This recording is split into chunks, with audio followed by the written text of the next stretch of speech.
Assalamualaikum warahmatullahi wabarakatuh.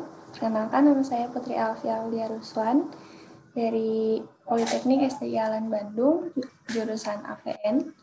Di sini saya akan mempresentasikan mengenai teknik dan praktik desain organisasi dengan materi birokrasi. Yang pertama adalah sejarah atau latar belakang reformasi birokrasi. Gagasan reformasi birokrasi pertama kali dikemukakan oleh pimpinan KPK di depan sidang Kabinet Indonesia Bersatu pada bulan Maret tahun 2006. Dengan prioritas lembaga yang akan direformasi diantaranya, pada tahun 2006 rencananya lembaga MA dan BPK untuk meningkatkan kepastian hukum dan menurunnya kebocoran, serta imigrasi dan Departemen Keuangan untuk meningkatkan investasi. Pada tahun 2007, rencananya lembaga BKPM dan Badan Pertanahan Nasional atau BPN untuk meningkatkan investasi, serta Kejaksaan Republik Indonesia dalam rangka meningkatkan kepastian hukum dan menurunnya kebocoran. Dan pada tahun 2008 rencananya akan direformasi birokrasi, yaitu lembaga Polri dan TNI, serta lembaga-lembaga lainnya. Nah, pada tahun 2007, Menteri Pendayagunaan Aparatur menggagaskan untuk menerbitkan buku pedoman reformasi birokrasi yang akhirnya disempurnakan pada tahun 2008. Selanjutnya yaitu reformasi birokrasi dan restrukturisasi kelembagaan. Reformasi birokrasi merupakan salah satu upaya pemerintah untuk mencapai good governance dan melakukan pembaharuan dan perubahan mendasar terhadap sistem penyelenggaraan pemerintahan, terutama menyangkut aspek-aspek kelembagaan atau organisasi, ketatalaksanaan, dan sumber daya manusia aparatur. Selanjutnya, kebijakan restrukturisasi kelembagaan adalah sebuah proses mencari ukuran yang sesuai dan seimbang antara beban tugas kewenangan pemerintah di satu pihak dengan kemampuan dan kebutuhan objektif di pihak lain. Oleh karena itu, format kelembagaan dapat mengalami pengembangan atau expansion maupun pengecilan atau contraction. Restrukturisasi dan reformasi birokrasi sebagaimana dikemukakan sebelumnya adalah dua hal penting dan mendasar menuju tata pemerintahan yang baik atau good governance dan lebih bermartabat. Selanjutnya yaitu perubahan paradigma reformasi birokrasi. Pertama, paradigma baru dalam pemerintahan. Hal ini dilakukan dengan lebih banyak melaksanakan bimbingan dan pengendalian atau steering daripada pelaksanaannya, rowing. Yang kedua, perubahan mindset dan cultural set aparatur melalui pendidikan dan pelatihan atau melalui seminar dan lokakarya. Semula aparatur yang dilayani menjadi melayani publik yang berdedikasi dan berintegrasi tinggi. Yang ketiga, aparatur sebagai agen of change dalam melaksanakan birokrasi. Aparatur bekerja dengan berdedikasi tinggi, akuntabilitas, melayani publik tanpa pamrih, sehingga tidak terjebak dalam praktik KKN atau kolusi, korupsi, dan nepotisme. Keempat, yaitu manajemen sumber daya aparatur negara harus dipertimbangkan secara matang. Rasio pelayanan publik beraparatur negara, keuangan negara dalam penerimaan pegawai, pemberian gaji, remunerasi pegawai, dan remunerasi dan uang pensiun. Yang kelima, pengawasan dan akuntabilitas aparatur negara. Pengawasan aparatur dilakukan secara melekat oleh atasannya, di samping dikendalikan dalam buku catatan pegawai dan penilaian DP3 pada akhir tahun. Pemberian sanksi kepada aparatur yang melanggar tata laksana, melakukan KKN, mangkir dari tugas dilakukan tanpa pandang bulu. Terakhir, peningkatan pendidikan dan pelatihan aparatur serta peningkatan kesejahteraan aparatur akan mendorong kapasitas dan kapabilitas kinerja birokrasi. Selanjutnya yaitu restrukturisasi kelembagaan.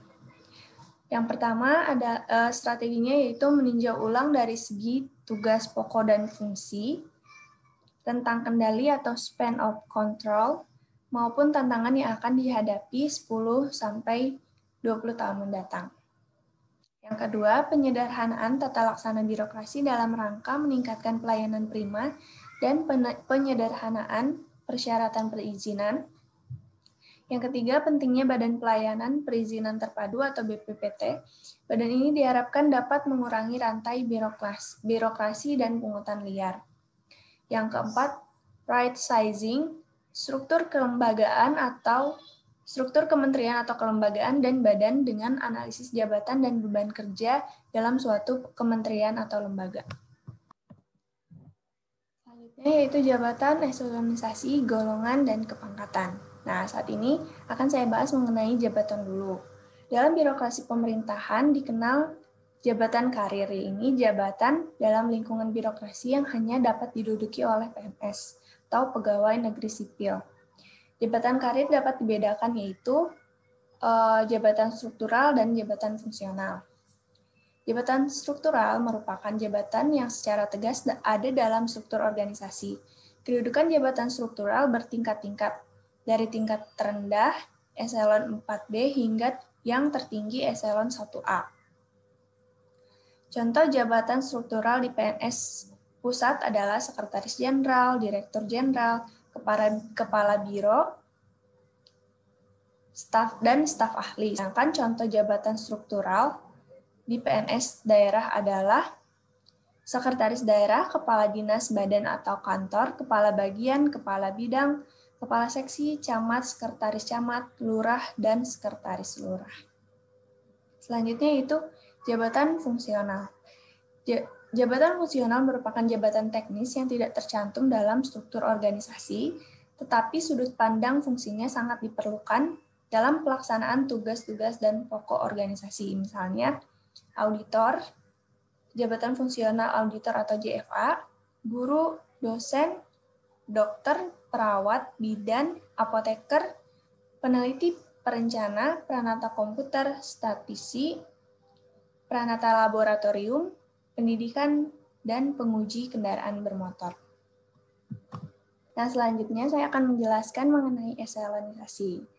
Eselon adalah kedudukan yang dapat menunjukkan tingkatan jabatan berdasarkan tingkat kesulitan, tanggung jawab, dampak, dan persyaratan pekerjaan yang digunakan sebagai dasar tolak ukur penggajian. Nah, ini teman-teman bisa lihat di sini ada eselon 1 dengan pangkat tertingginya 4E dan golongan pangkat terendahnya 4D. Jabatan instansi pusatnya ada Sekretaris Jenderal, Direktur Jenderal, Sekretaris Utama, Kepala Badan, Inspektur Jenderal, Inspektur Utama, Direktur Utama, dan Auditor Utama. Untuk eselon 1B, golongan pangkat tertingginya 4E, golongan pangkat terendahnya 4C, jabatan instansi di pusatnya yaitu staf ahli, dan jabatan instansi daerahnya sekretaris daerah. Teman-teman bisa lihat dan bisa baca sendiri di slide yang saya tampilkan. We're gonna keep it low key, keep it softly spoken, with no strings tying you to me. I'm happy in your company with no emotion, 'cause my love deserves to be free. I never wanna look at a house in the garden, I never wanna lock you down. I know you're not mine, it's just my turn, but we can still have fun for now.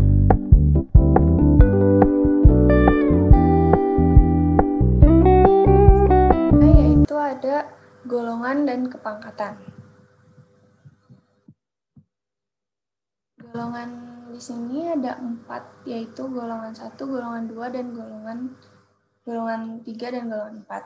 Nah, untuk golongan 1, kepangkatannya ada 1A juru muda, 1B juru muda tingkat 1, 1C juru, 1D juru tingkat 1.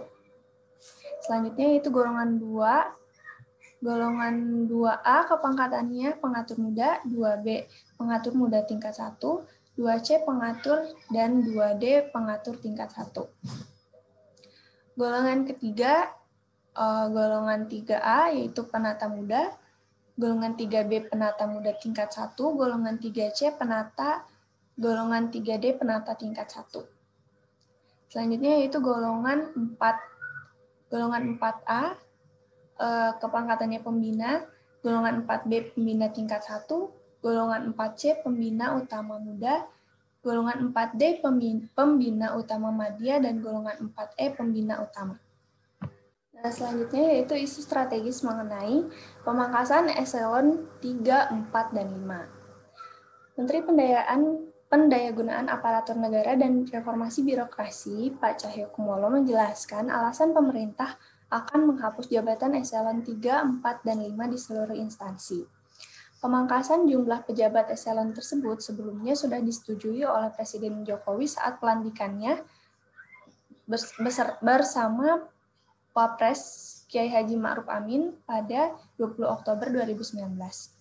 Menurut Menpan RB, terdapat beberapa alasan terkait pemangkasan eselon, diantaranya membangun profesionalisme birokrasi, menciptakan akuntabilitas pemerintah, struktur birokrasi yang hierarki menimbulkan penundaan pengambilan keputusan. Selanjutnya, memperkuat tanggung jawab pejabat atas putusan tindakan administrasi yang ada, menciptakan efisiensi dan efektivitas birokrasi agar sistem birokrasi yang dibangun lebih dinamis. Yang terakhir adalah membangun budaya yang unggul dan berorientasi pada kinerja. Oke, sekian dari saya. Terima kasih.